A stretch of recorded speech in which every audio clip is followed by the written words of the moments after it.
smo v času posta, v katerem z možem rada odhajava nazaj, tudi v najino preteklost, kjer naj jo je Gospod ponovno srečal, kjer naj jo je Gospod z njegovo roko ponovno potegnil življenje.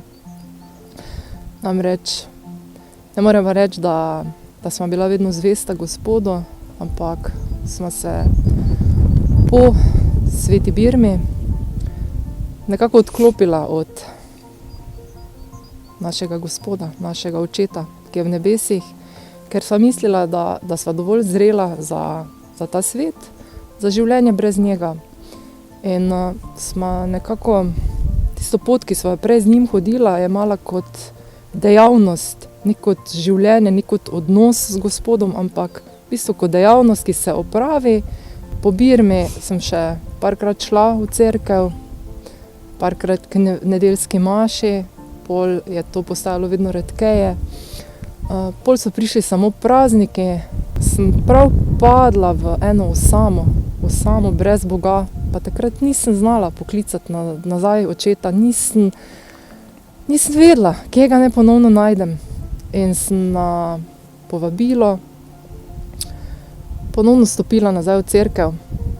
Vem, da mi je ta oseba rekla, pridi, poglej, boš videla, fino je z Gospodom. Pa sem res šla, zbirala sem dolgo pogum, ker je kar težko po obdobju, ki traja več kot 10 let, ponovno stopiti v svetišče.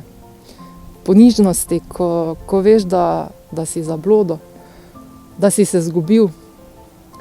In se spomnim, da sem se usedla pred križ in ko sem zagledala tam Jezusa, sem vedela, da je na tem križu pribit zaradi mene, tudi zaradi tega, ker sem odšla.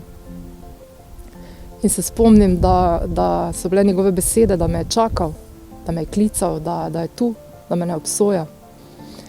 In vem, da takrat sem mu preprosto rekla, Jezus, nikoli več ne stopim stran od tebe. Jaz sem isto, kot je že Rebeka povedala, po birmi postal samo kristjan ob praznikih, še to bolj Božič, velika noč.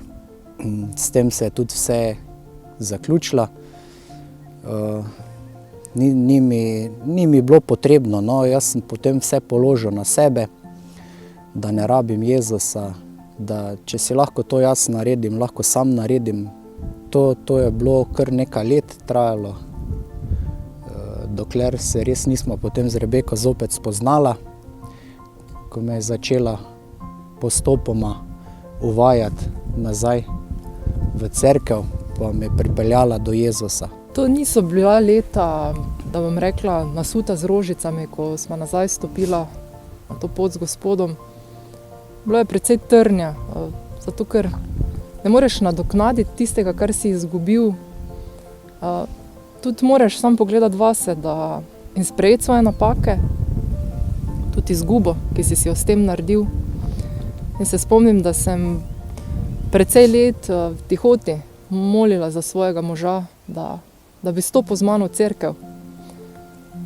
In takrat se je res enkrat zgodi se tudi pri možu, da po enih 7 letih tak iskrene molitve je Gospod premaknil srce mojega moža in od takrat dalje, ja, upam, no, da hodiva pravo pot. Mislim, vem, da hodiva pravo pot, ampak upam, da se trudiva, da prihajava vse bliže našemu Gospodu. Jaz sem par let nazaj komaj izvedel, da je Rebeka naskrivoma za mene molila 7 let, da mi je Sveti Duh spet dal vdahno tisti dih, da sem ga začutil, da sem se vrnil k njemu. Je pa tudi bil en mejnik, da mi je mogel Sveti Duh po eni posvečeni osebi skozi njega pokazati eno ponižnost, delavnost, preprostost, eno ljubezen drugačno, ki je prej nisem poznal, ampak mi je preko njega tudi to pokazal, da sem vstopil nazaj popolnoma celoti in se mu predajam še danes. In se konkretno zavedamo resnice besed Svetega pisma, ko nas Gospod vsak dan znova nagovarja, govori na srce.